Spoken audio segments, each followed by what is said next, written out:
Are we live? I think I'm live. Hi guys, welcome to episode 26. Is it 26? I think it was, of the live Q&A/talk. Scooter Dog Handler with me, obviously. Back on the Wednesday, as it used to be. Everyone that's been part of these lives or have followed me for a while will know that this used to be every other Wednesday. Then due to a shift pattern change, obviously that I sort of started doing it over some weekends, but for the foreseeable future, they should be back on every other Wednesday. So welcome. Got some stuff that I want to discuss. Chip King is in early. GC, I do see your question there. I will get round to that at some point because that is, I don't know whether you saw my post on the community. It's quite close to what I'm going to be talking about today. So yeah, welcome guys. My week has been going well so far. Last week was okay. This week has been going okay too. Short week for me so far. So was out celebrating the girlfriend's birthday on Saturday, so I took the Sunday off.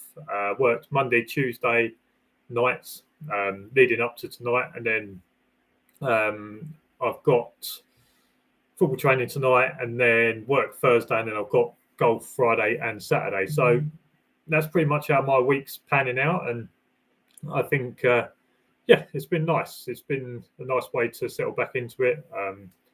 The last two videos have been okay. I feel like they was not something that the alternative speak on command is not something that you're going to learn in your NASDO. Obviously, you will learn the speak on command, but that will be you asking the dog to speak, and then obviously the dog speaking. But maybe there's just some alternative ways in which you can try and do it. Like I said, with the alternative speak on command. Now, when you're doing your NASDO or whenever you ask the dog to speak, it's just a speak on command. So whatever your command is, as long as the dog speaks, that should be good enough. It doesn't have to be a speak, because if you talk to your dog in German, then you're not going to say speak. If you have other languages that you talk, then maybe you'll say it in that language, therefore you're not saying speak. So it's not so much that the speak command, that's the one in which NASDO say they would prefer that you use, but it's not set in stone that you do. So if it is a whistle and your dog speaks, or if it is a lead tap and your dog speaks, as long as there's a command that the dog understands, that's when he starts to speak. That'll be good. So that was just like an alternative kind of thing. And like I explained in that video, there may be times where you want to communicate with your dog, but maybe not use your voice. Therefore, you can use things like a low-level whistle, which from distance someone might be able to hear, or it'll be a flick, or it'll be kind of an action where it's still a command for the dog to do the speak on command, but it's not obvious to everyone. So I think that was a decent one. Like I say, maybe just give some people some other ideas, maybe something to practice, something to do, something to train. In that, I did say maybe I'll never use it, maybe I will use it, but it's always nice to have a few strings in your bow in order for different situations. And then the last video, I think the last video hasn't got the greatest amount of views, although I feel it's important for handlers to know, because criminals or thieves and anyone like that, they already know this kind of stuff, and it's kind of that kind of learning or that kind of information that will help handlers out more than it will anyone else, because it will give you the best chance of staying safe. It'll be the best chance of you locating someone on site or whatever it is. Yes, you can look at that and think, well, that can not give the game away, but that can give thieves or whatever it is some information. But at the end of the day, it's going to help a lot more handlers than it is going to be thieves. And thieves already know about this, so it's nothing new to them. They kind of understand, or they'll understand that anyway. So if someone's just coming into the industry and has no idea about that, then they're already on the back foot. So I think that wind video is very good, and I kind of explain it, I feel, in quite a good way. And it's good that I kind of, although I obviously watch the video and back up what I'm saying with the video, I knew that was going to happen anyway.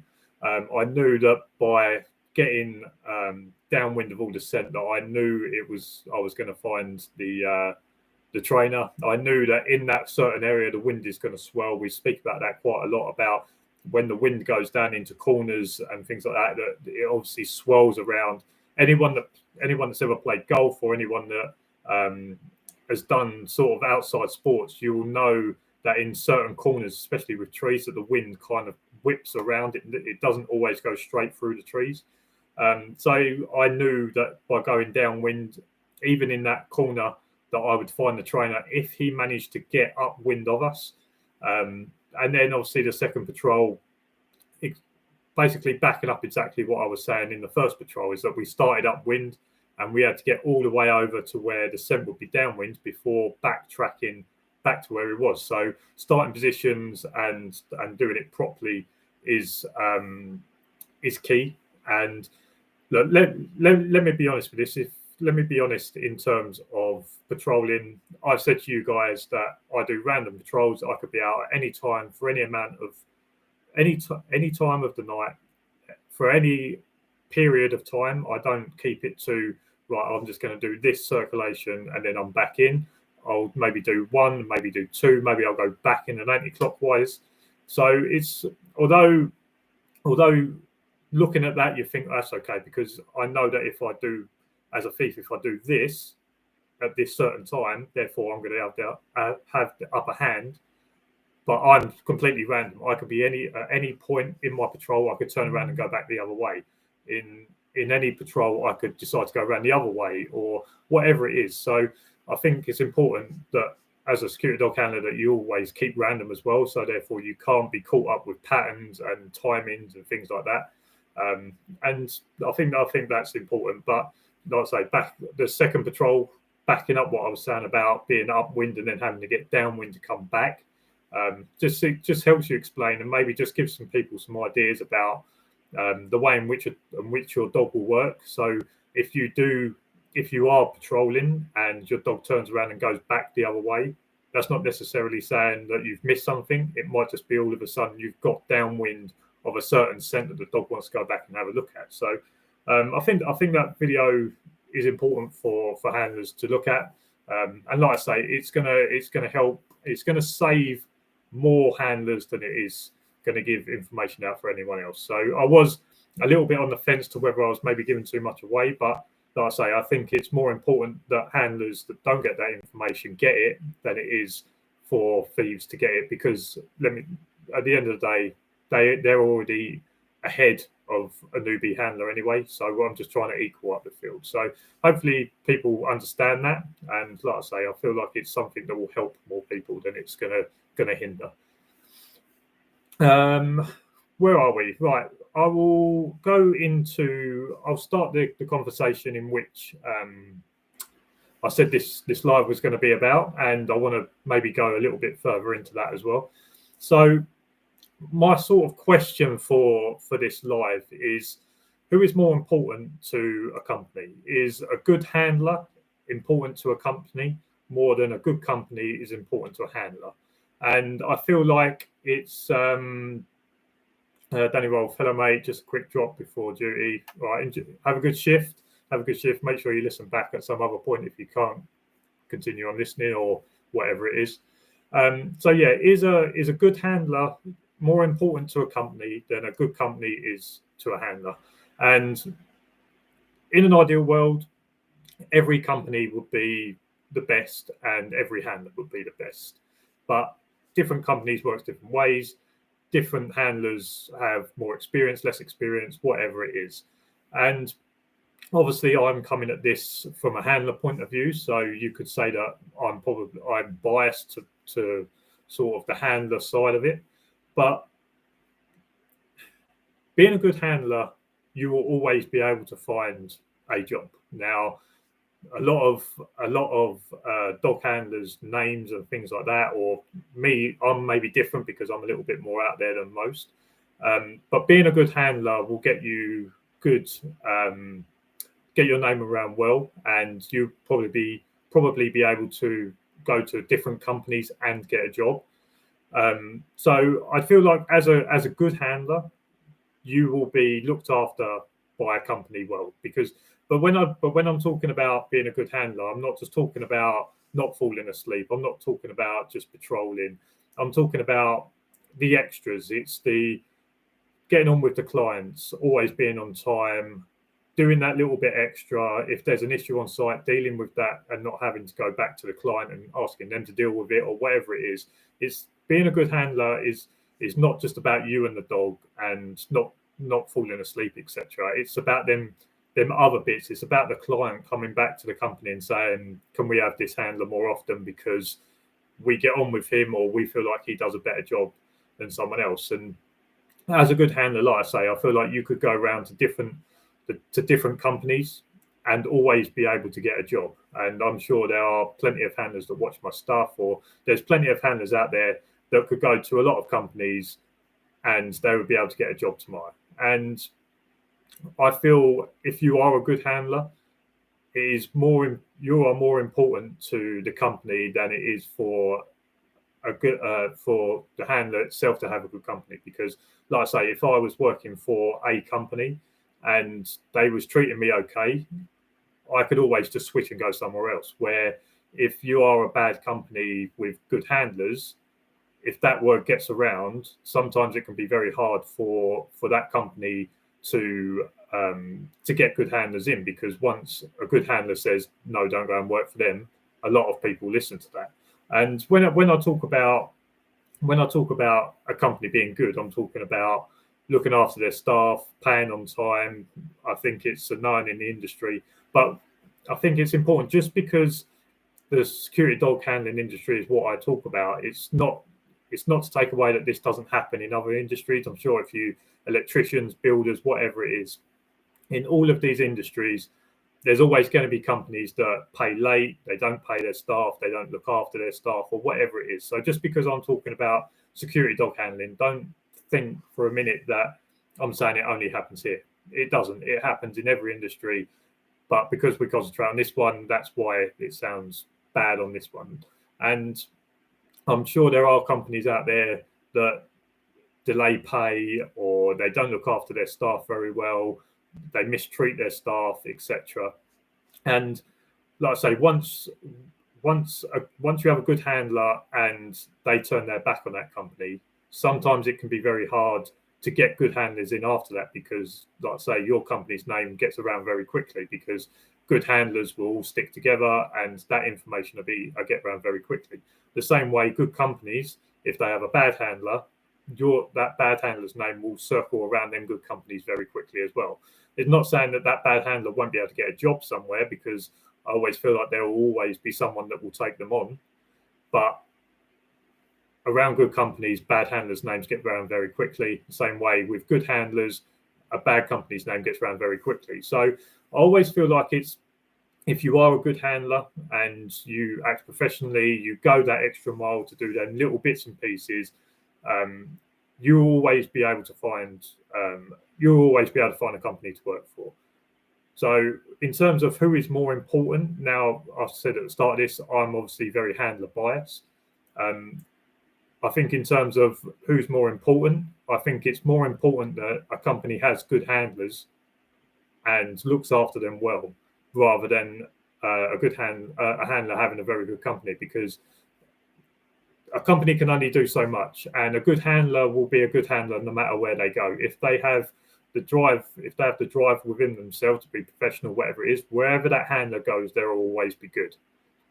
As a company, if you run it in a way that is negative, sometimes it's very hard to get your name back, or it's very hard to turn the tide of that reputation. But so, like I say, I think in terms of who is more important, I think it's more important that companies look after their good handlers and make sure they don't lose them, because, like I say, a good handler will be able to find a job no matter where they go. Chip King, and also bad companies change their name quite regularly.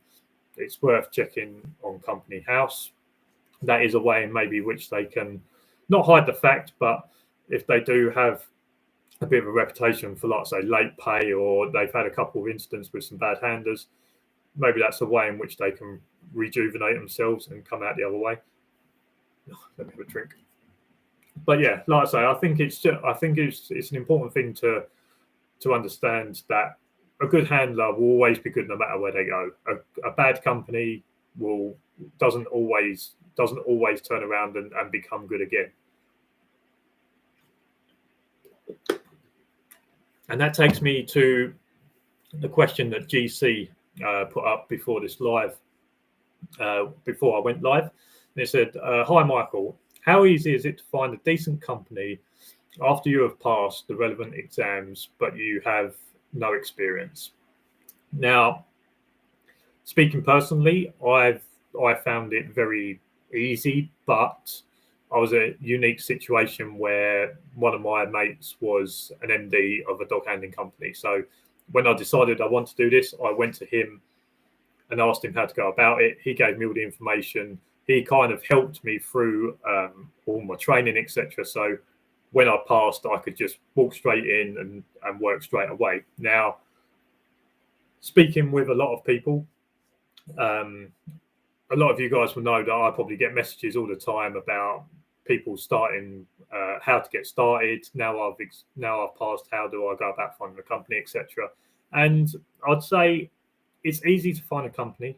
I'd say in your local area, there's going to be companies that will always take you on. So I don't think there's ever a problem about finding a company in order to work for.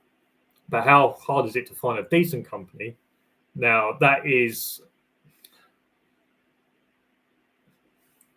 can go one of two ways. Sometimes it's not until you're working for them that you work out if they're good or they're bad. So I've got a really itchy nose. I've been speaking to a handler recently who, on the outside, the job looked great. The job offered some extras, and everything looked really great. And it wasn't until he started working for them that he realised that maybe it wasn't, not that they'd missold him the job, but maybe it wasn't as helpful for him as a brand new handler as maybe it should have.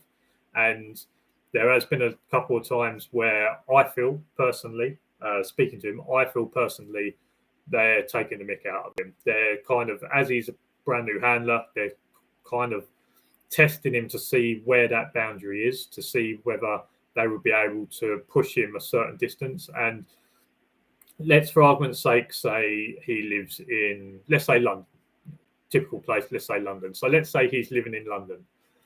One example is he wasn't meant to be working on a Friday night. So he lives in London, not meant to be working on a Friday night.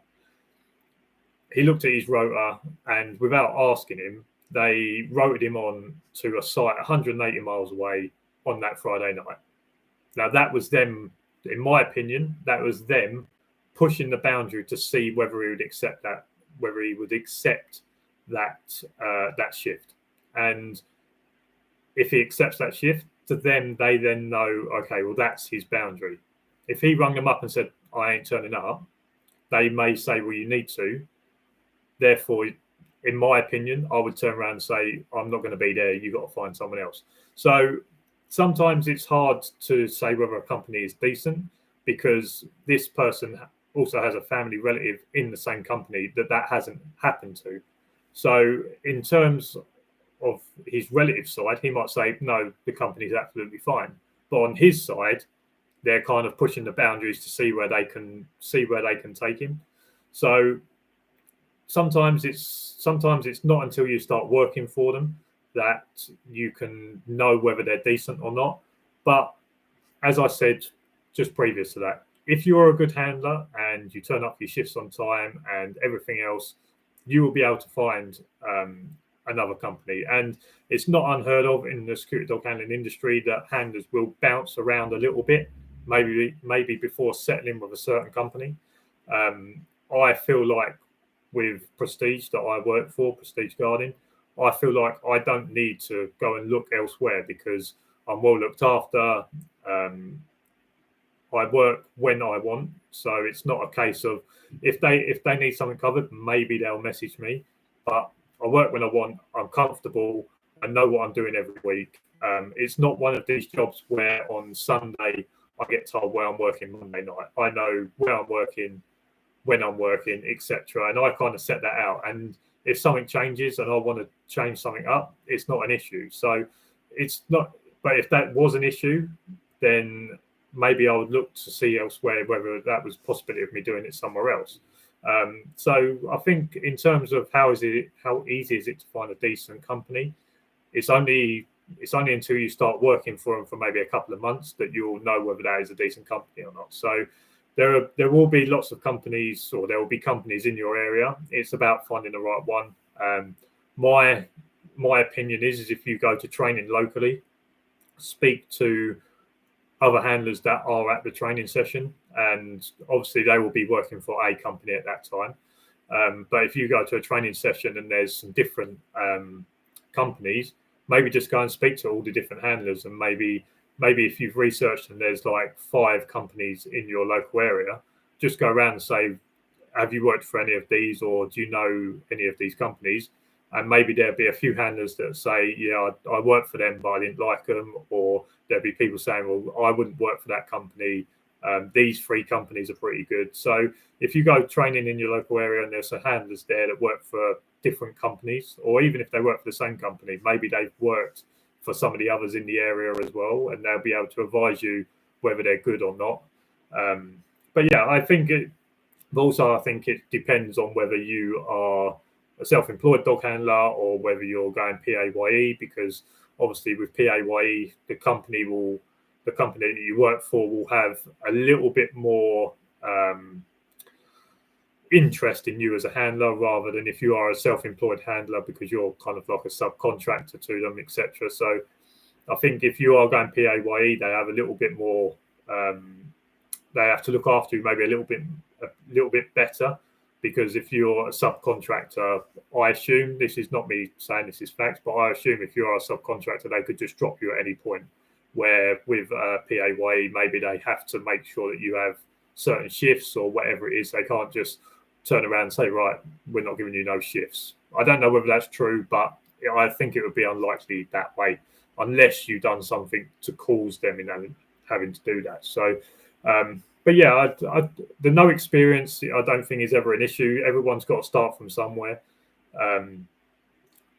Like I say, there's always brand new handlers coming into the industry and finding jobs. What I would say, and something that I wouldn't, if I was a brand new handler coming to the industry, what I wouldn't do is I wouldn't accept a lower wage than someone else is earning on my site. So let's say for argument's sake, my site is £12 an hour to all the handlers. If you are a non-experienced handler, just passing NASDAQ, etc. If they turn around and say, right, we're only going to pay you £10 an hour or £11 an hour, but everyone else is earning 12, I would turn around and say, well, no, I want to be on the £12 an hour. Just because I've just come out of qualifying my NASDAQ, it doesn't mean that you should be paid any less, because at the end of the day, that company, when they invoice the client, they're not going to charge them £1 less. Therefore, they should not give you £1 less. So I think it's important that if you go into the industry, that you get the money that all the other handlers get, and it's not so much an experience thing, because you only get experience by working. But I just feel like it's not fair on a brand new handler to pay them less when you're not going to be charging the client less. If I'm going to be charging the client £15 an hour, whoever's on site, then I should be paying the handlers all the same, no matter who's on site. So I think that's just maybe a little thing. I don't know whether that really happens.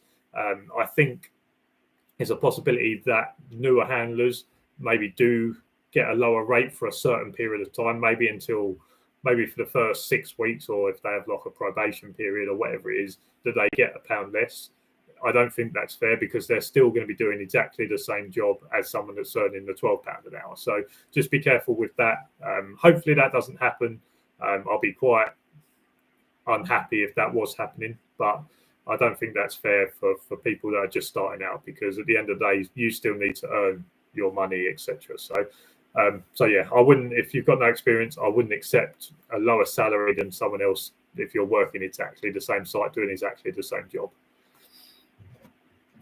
So has anyone got anything that they would like to chat about? I do have one other thing, but I'll save that for a little bit later.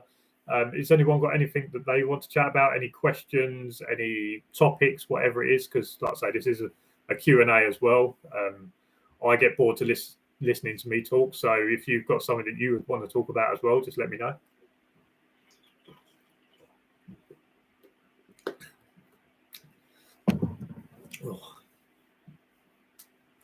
So in my local area at the moment with the school holidays, I'm seeing on the, let's call it a town, the town Facebook group, we've got some issues at the moment with some kids. They're throwing eggs at people's houses. Today they was not chasing, but following people up the road, shouting abuse at them. And when they turn around, they'd run away. And then as the person would turn around and start walking, that would happen again. And it's worth knowing that sort of stuff if you own or you walk a security dog around your local area, because it only takes them kids to do it to you and the dog and not realize what that dog is. It only takes them to get a little bit too far before something happens. So I think it's good to be part of a local Facebook group so you can keep up to date with what is going on, because like I say, I've seen some of them walking past my place. The dogs had a go at them a couple of times because they've walked a little bit too close to the flat, etc. But I think it's good to know what's happening in your local area, especially in the summer holidays, because at the end of the day, if the kids start trying to, let's for argument's sake, the kids started hiding behind bushes and jumping out on people to film, to put on TikTok or whatever it is, and they would start just doing pranks and that. Knowing that, as someone that walks a security dog, being someone that walks a security dog around the local area, knowing that there's chances that kids are jumping out of bushes to try and scare people, is something that you need to know, because that kid, let's say he's 13, 14, has no idea about security dogs. They have no idea about how a dog would see that, or how a security dog would see someone jumping out of a bush in front of us. And therefore, and my dog, yes, he does see obviously adults and children as different. I've seen him act differently towards other kids. So when I've introduced my dog to kids in the park, if they want to say hello, I've seen a difference in him to the way in which he investigates that person compared to if an adult asks to say hello to him. I've seen him act very differently, and he's more interested in the kids because I don't have kids and he doesn't see them regularly. He's very inquisitive of kids because they're obviously just smaller humans. And I forgot where I was going with this. Where was I going with that?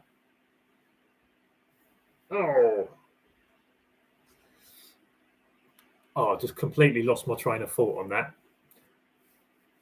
But I was talking about kids and the holidays and things like that. And like I say, my dog. Oh, that's where I was going with it. My dog is inquisitive of smaller people than what you would call adults, because he doesn't see them regularly. But what my dog doesn't do, and he's proven that with his K detection.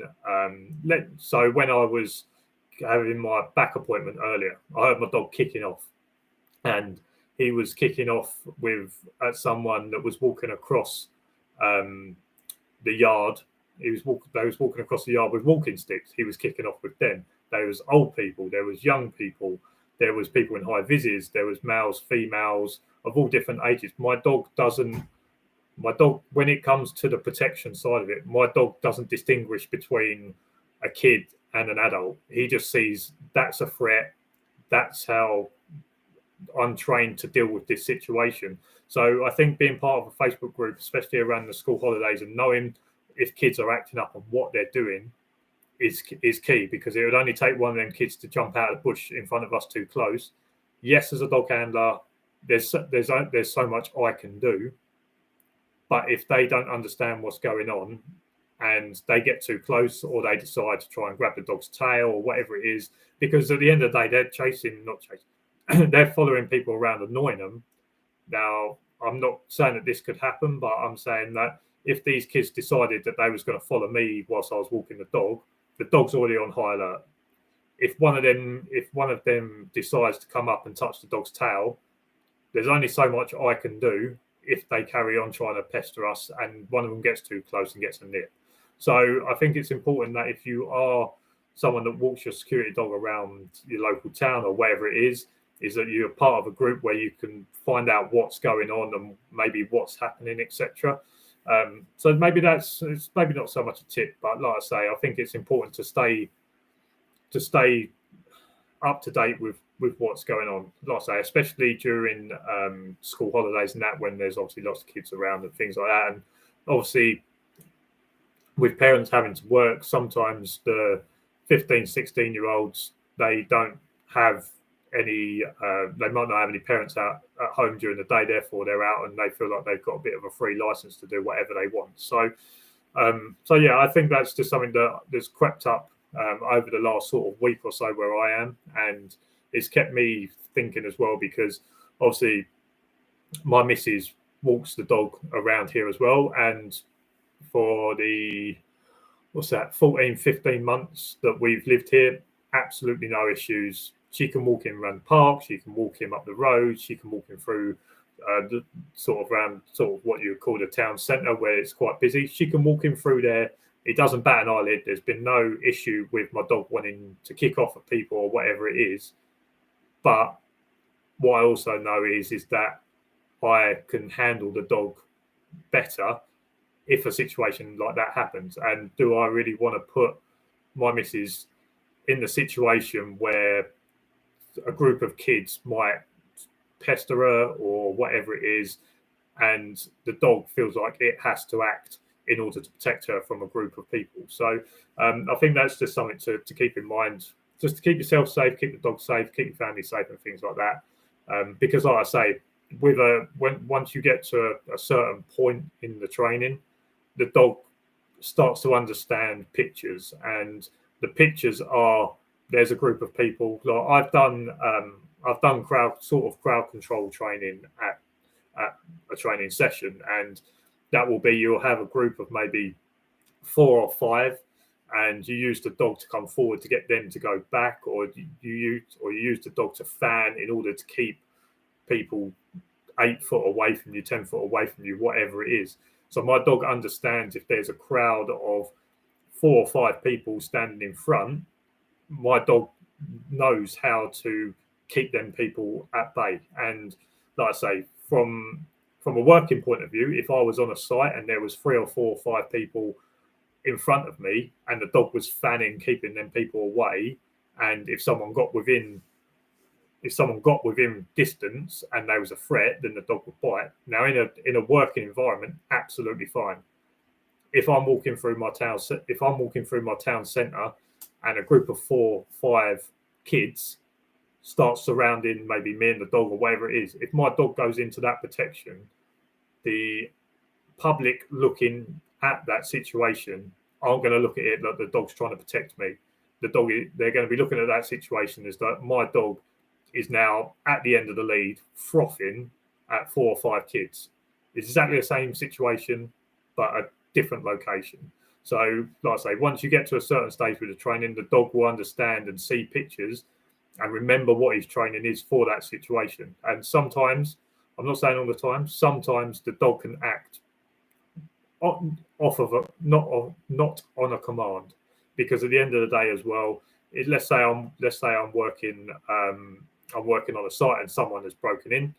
If I've got that person in front of me, if the dog clocks someone to my left-hand side that I don't see, my dog is going to go over to the left, or my dog is going to notify me of someone over there or whatever it is. So although biting, sort of the protection work and all of that, is a lot of it is on command, the dog will always sometimes go off without a command because it understands the situation that's coming at him. That's my opinion. Maybe people will have a different kind of opinion on that, but that's just kind of my opinion on that as well.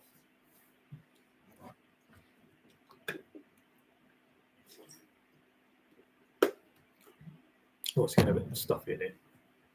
So the last thing I wanted to talk about, and it's not come off of a comment, but it's I think it's something that it's not come off a comment, but I think it's something that I've been speaking to other handlers about people at training, different things like that, and it kind of goes back to my previous or my first thing I wanted to talk about who's more important for who, and it's about trainers. Now, is it more important for a trainer to have good handlers, or is it more important for handlers to have a good trainer?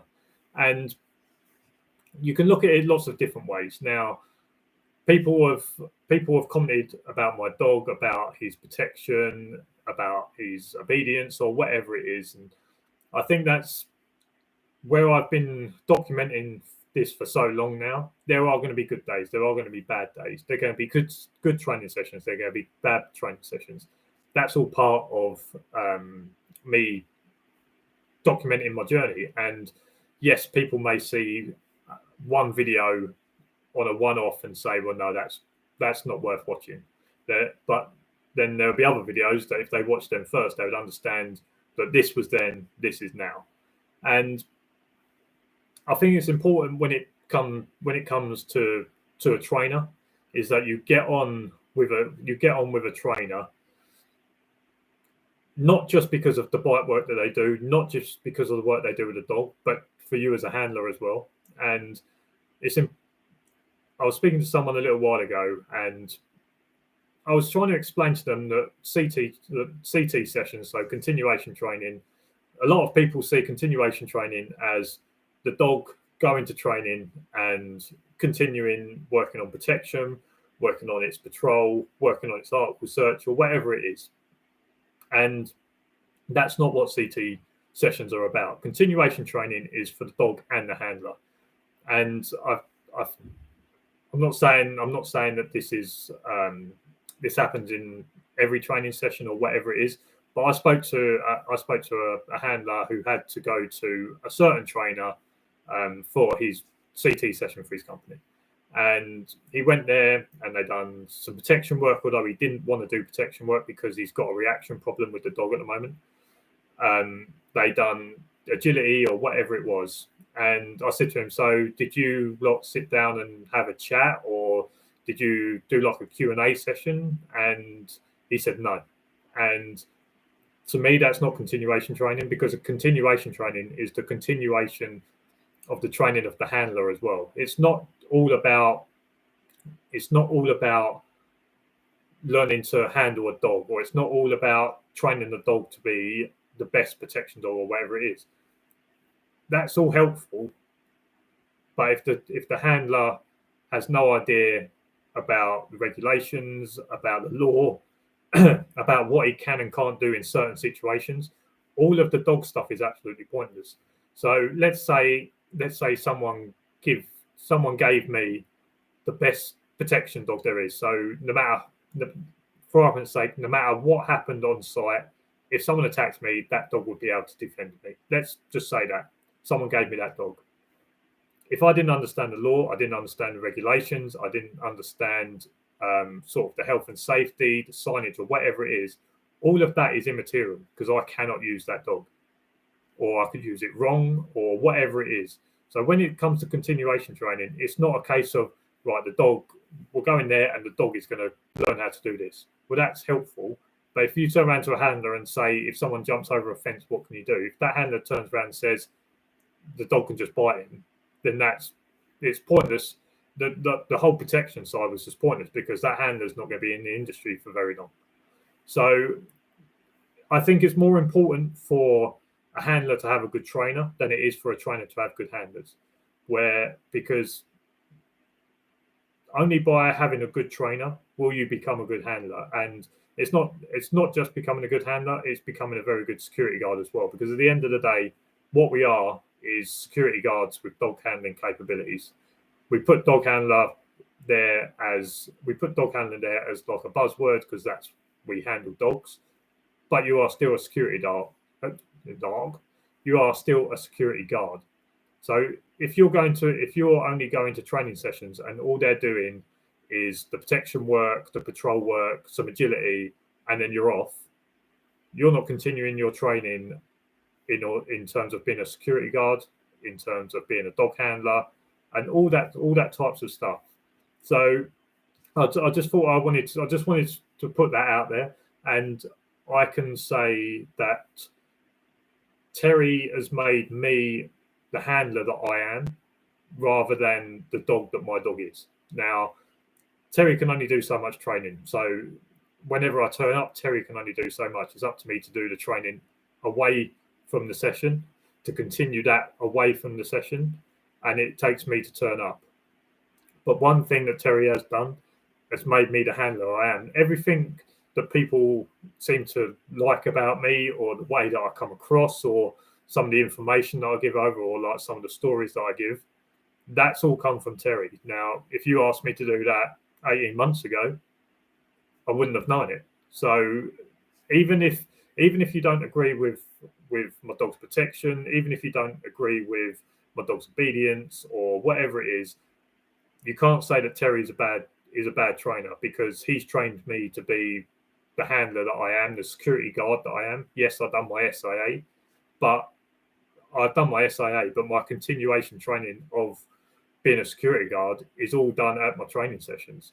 So if there are people that watch my videos and say that Terry's not a good trainer or whatever it is, there's more to being a trainer than the outcome of a dog, because no matter how good the dog is only as good as the handler that you produce. And if you produce a handler that doesn't know how to deal with situations, if you deal with a handler that doesn't know the law, if you don't know, if you produce a handler that could make very bad decisions, then the dog is immaterial, because there's probably only two things to happen. The dog's going to be used incorrectly and possibly get destroyed, or they're not going to use the dog.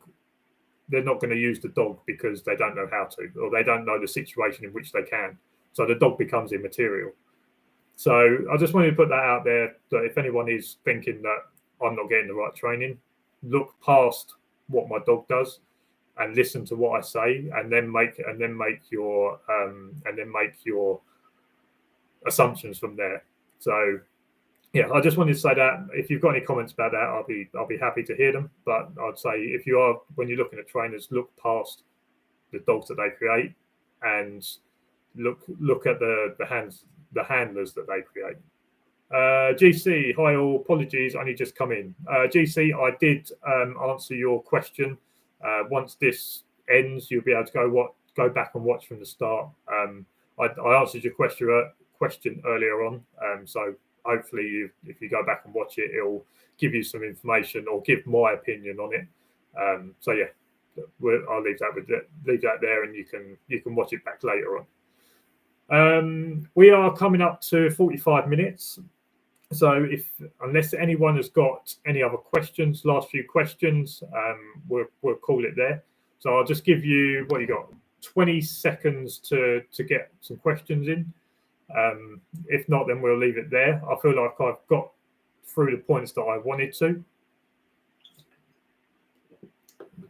and hopefully shed some light on some certain stuff. Like in terms of negative comments, I understand we're going to get them. I understand that there's people that's got different sides, but what I do want to do is maybe put over to you to maybe look differently at the situation rather than just at one part of it. So yeah, I'll leave that there. So guys, it's going to be up to 45 minutes by the time I sign off, because I'll normally blabber on. We'll leave it there. We are back on Wednesday, so it won't be next Wednesday. It'll be the Wednesday after. I'll do a live again. I'll think of a couple of things that we could chat about in the community thing. I'll maybe put something there so you can have your say if you want. A lot of people like to stay anonymous in this as well, so I appreciate that. So yeah, if you only just joined and you want to go back and watch from the start after this live will stay up, and you can hear what I've got to say about my certain points.